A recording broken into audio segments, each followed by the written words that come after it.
السلام علیکم ورحمۃ اللہ وبرکاتہ۔ آج کی جو حدیث کا میں نے انتخاب کیا ہے وہ اس سے ریلیٹڈ ہی ہے، جو ہم سورہ بقرہ کی آیات پڑھیں گے۔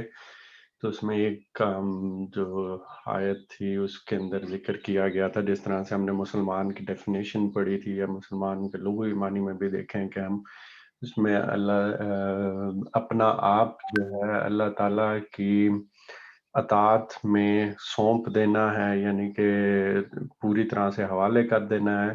اور اس کے بعد سورہ بقرہ میں ہی ہم کافی دفعہ پڑھ چکے ہیں کہ اس میں جو بھی شخص ایمان لایا اور جس نے نیک عمل کیے تو اس کے لیے اللہ تعالیٰ نے اجر کا پرومس کیا۔ تو یہاں پہ بھی اسی طرح کیا گیا تھا، اور ایک بات ہوئی تھی کہ اب وہ جو نیک اعمال کرنے کا جو ذکر کیا گیا تھا تو اس میں محسنین کا لفظ استعمال ہوا تھا، اور محسنین سے مراد یہ ہے کہ جب وہ کوئی اچھا کام کر رہے ہوتے ہیں تو وہ اس طرح سے کرنا کہ اس میں یا تو ایک احساس ہو کہ اللہ تعالیٰ ہمیں دیکھ رہا ہے، یا اس طرح سے کہ بالکل جیسے ہم نماز پڑھتے ہیں تو ایک کنیکشن کی فارم میں ہے کہ ہم اللہ تعالیٰ سے ڈائریکٹ یا جو ہمارا کنیکشن بلڈ اپ ہوا ہے۔ تو اس سے یہ حدیث آئی تھی، اور حدیث تھوڑی سی لمبی ہے۔ یہاں پہ اس والی ویب سائٹ پہ انفارچونیٹلی وہ سارا انگلش میں لکھا ہوا ہے، تو میں نے اس کا ایک اردو والی سائٹ بھی لیا، تو میں پہلے اس کو پڑھ لیتا ہوں۔ اس میں کیا کہا گیا ہے؟ قومس سے صحیح مسلم کی یہ 93 نمبر حدیث ہے کتاب الایمان کی۔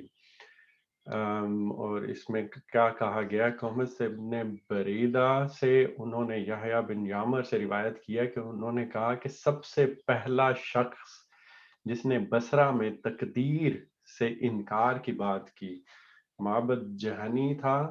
میں، یحییٰ اور حمید بن عبد الرحمن خمیری حج یا عمرے کے ارادے سے نکلے۔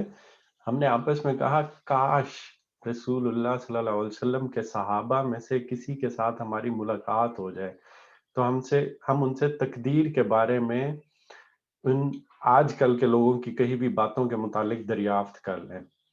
توفیق الہی سے ہمیں حضرت عبداللہ بن عمر بن خطاب رضی اللہ عنہ مسجد میں داخل ہوتے ہوئے مل گئے۔ میں اور میرے ساتھی نے ان کے درمیان میں لے لیا، ایک ان کی دائیں طرف تھا اور دوسرا ان کی بائیں طرف۔ مجھے اندازہ تھا کہ میرا ساتھی گفتگو کا معاملہ میرے سپرد کرے گا، چنانچہ میں نے عرض کی اے عبد الرحمن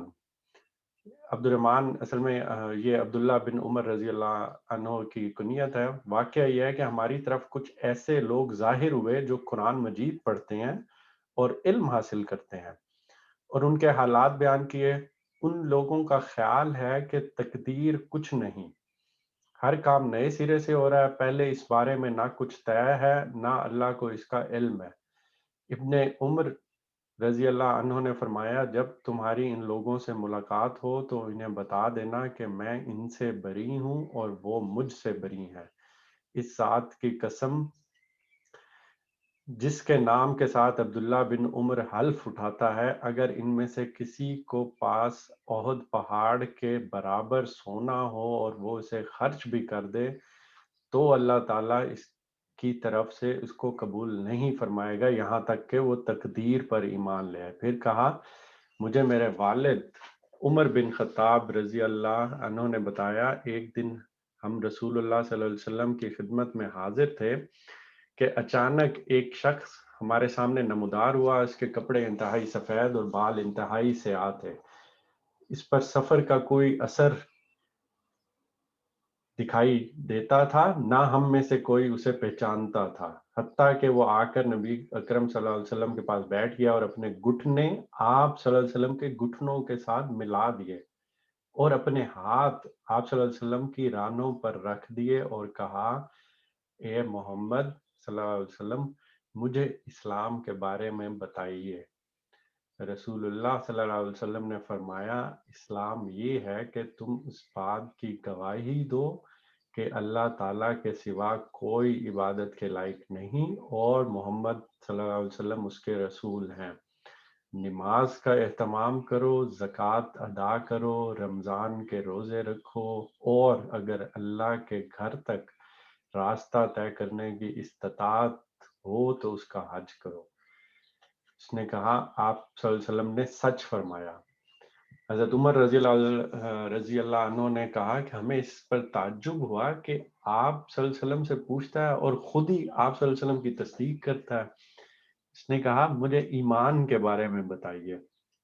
آپ صلی اللہ علیہ وسلم نے فرمایا یہ کہ تم اللہ تعالیٰ، اس کے فرشتوں، اس کی کتابوں، اس کے رسولوں اور آخری دن یوم قیامت پر ایمان رکھو اور اچھی اور بری تقدیر پر بھی ایمان لاؤ۔ اس نے کہا آپ صلی اللہ علیہ وسلم نے درست فرمایا۔ پھر اس نے کہا مجھے احسان کے بارے میں بتائیے۔ آپ صلی اللہ علیہ وسلم نے فرمایا کہ تم اللہ تعالیٰ کی عبادت اس طرح کرو گویا تم اسے دیکھ رہے ہو، اور اگر تم اسے نہیں دیکھ رہے تو وہ تمہیں دیکھ رہا ہے۔ اس نے کہا تو مجھے قیامت کے بارے میں بتائیے۔ آپ صلی اللہ علیہ وسلم نے فرمایا جس سے اس قیامت کے بارے میں سوال کیا جا رہا ہے وہ پوچھنے والے سے زیادہ نہیں جانتا۔ اس نے کہا تو مجھے اس کی علامات بتا دیجئے۔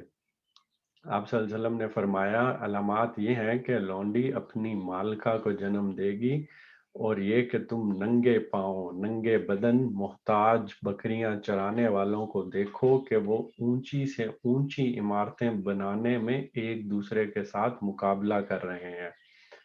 حضرت عمر رضی اللہ عنہ نے کہا پھر وہ سائل چلا گیا۔ میں کچھ دیر اسی عالم میں رہا، پھر آپ صلی اللہ علیہ وسلم نے مجھ سے کہا اے عمر تمہیں معلوم ہے کہ پوچھنے والا کون تھا؟ میں نے عرض کی اللہ اور اس کا رسول صلی اللہ علیہ وسلم زیادہ آگاہ ہیں۔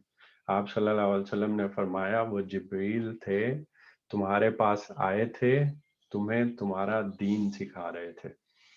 تو اس میں مطلب ایک پوری حدیث میں ماشاءاللہ ایک انتہائی اچھے طریقے سے ایک پورے اسلام کے بارے میں ایک مختصراً بیان کر دیا۔ اس کی کچھ چیزیں تو ہم نے پہلے پڑھی ہوئی تھیں، ایمان کے اوپر بھی ہم نے کافی ڈیٹیل بات کی تھی کہ وہ اطلاع سے جس کو بچپن میں ہمیں دی جاتی ہے کہ ایک اللہ ایک ہے، اور وہ ساری چیزیں جو کہ اطلاع کے درجے میں ہوتی ہیں، پھر وہ یقین تک کا سفر کیسے ہوتا ہے، اور پھر ایمان تک کا سفر کیسے ہو سکتا ہے جب سچی تلاش ہو، جب بندہ ہدایت مانگتا ہے۔ تو اس چیز کے اوپر بھی، اور پھر احسان کے اوپر جس سے آج کا میں نے یہ حدیث کا انتخاب کیا ہے وہ انشاءاللہ ہم سورہ بقرہ میں اب پڑھیں گے کہ محسنین کا جب لفظ استعمال کیا، کہ جب کہا جاتا ہے قرآن پاک میں ہمیشہ کہ جو لوگ ایمان لائے اور انہوں نے نیک اعمال کیے، اچھے اعمال کیے، تو نیک اعمال میں اس دفعہ اس چیز کو اب ایڈ کر دیا گیا کہ اعمال اور عبادات محسنین کی پھر اس طرح سے ہوتی ہے کہ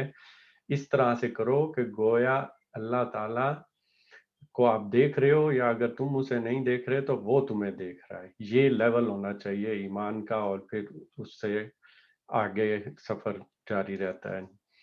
اللہ تعالیٰ سے دعا ہے کہ ہمیں بھی سچا ایمان لانے، سچا مسلمان بننے، اپنے آپ کو اللہ تعالیٰ کے حوالے کرنے اور اس کی پوری طرح سے اطاعت کرنے کی توفیق عطا فرمائے۔